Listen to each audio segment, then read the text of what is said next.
History of cotton.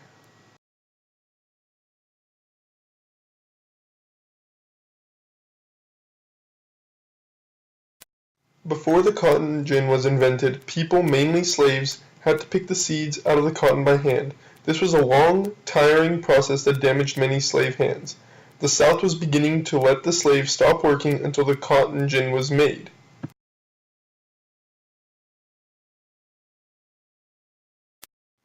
Because the owners of the plantations didn't have anyone to pick the cotton, it was hurting their wallets, and because they couldn't keep up with demand for the cotton, they had to overcharge the price of cotton just to make profit on it.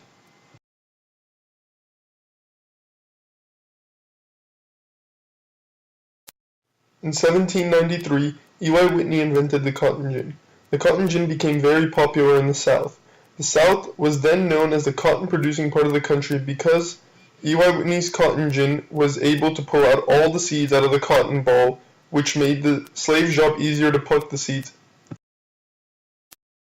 Because cotton was easy to pluck now, supply was able to meet the demand of the market. And because of that, cotton became the #1 cash crop in the country and in the world. Everybody in the US and in England and in France all wanted cotton. The South knew they had an absolute advantage in the market on cotton. Because of the amount of slaves that they had and because of the cotton gin, they could produce it and for a much cheaper price than anyone else in the entire world could at the time.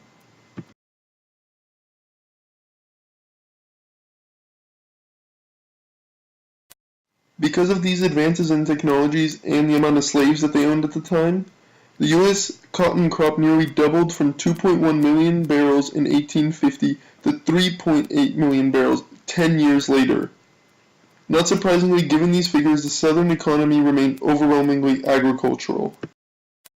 One of the biggest opportunity costs because of cotton was slave labor. It nearly doubled during its time that cotton was known as king cotton in the South, and because of that, more slaves were shipped to the U.S. and more were required to work in the fields than ever before. Another opportunity cost was the growth in the American economy. Because cotton was able to get picked much faster and there was a much bigger supply of it, textile factories in the North were able to export their products that required cotton, such as clothes or blankets or anything of that material. Although cotton was one of the biggest benefits to America's economy throughout the 1800s, it also had its share of negatives, such as doubling the amount of slaves in the U.S. and also limiting capitalist expansion in the South because everyone was so focused on making cotton. Created using Powtoon.